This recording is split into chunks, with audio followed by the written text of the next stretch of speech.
जथुरा a space adventure 2005। पूरी कहानी की शुरुआत दो भाइयों वॉल्टर और डैनी से होती है, जो अपने माता पिता के बिना घर में अकेले हैं। दोनों के बीच हमेशा लड़ाई होती रहती है। वॉल्टर, जो बड़ा है, थोड़ा गुस्सैल, और डैनी, जो छोटा है, थोड़ा मासूम और अपने आप को साबित करने की कोशिश करता है। उनके रिश्ते में तनाव है और उनके पिता उन्हें कुछ दिन अकेले छोड़कर जा रहे होते हैं, साथ ही घर की देखभाल करने का जिम्मा भी देते हैं।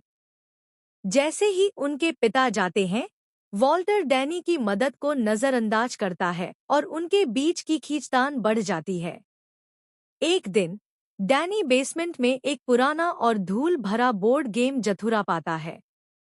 गेम अजीब सा लगता है, लेकिन डैनी वॉल्टर को इसे खेलने के लिए मनाता है। जैसे ही वे खेलना शुरू करते हैं, खेल के पहले ही रोलन से उनका घर अचानक अंतरिक्ष में पहुंच जाता है।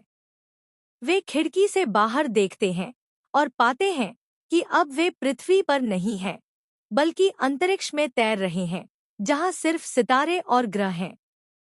हर बार जब वे खेल में डाइस फेंकते हैं, एक नई चुनौती सामने आती है।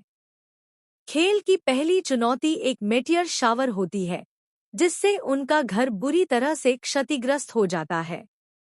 इसके बाद एक रोबोट सक्रिय हो जाता है, जो गेम का हिस्सा है। यह रोबोट मदद करने के लिए है, लेकिन इसकी प्रणाली ठीक नहीं है और यह कभी मदद करता है तो कभी नुकसान पहुंचाता है। एक बार यह रोबोट वॉल्टर को मारने का प्रयास करता है और उन्हें इसे नियंत्रित करने का तरीका खोजने की जरूरत होती है। जैसे जैसे खेल बढ़ता है, एक रहस्यमय अंतरिक्ष यात्री प्रकट होता है। वह बताता है कि वह वॉल्टर का भविष्य संस्करण है और गेम के कारण वह समय में फंसा हुआ है। वह उन्हें चेतावनी देता है कि वे केवल तभी घर लौट सकते हैं जब वे खेल खत्म करेंगे, लेकिन इसे खेलने में जोखिम है, क्योंकि हर चुनौती उन्हें किसी न किसी तरीके से परखने के लिए तैयार है। वह कुछ मदद भी करता है, लेकिन हमेशा थोड़ा रहस्यमय रहता है।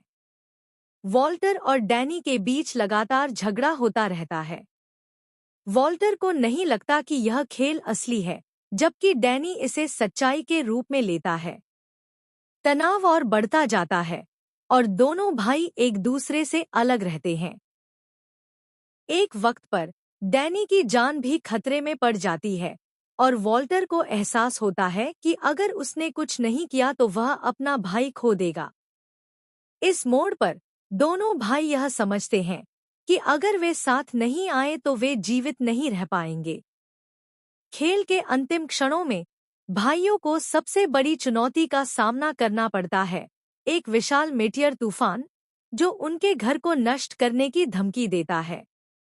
वॉल्टर अपने भाई डैनी को बचाने के लिए खुद को बलिदान करने का निर्णय लेता है।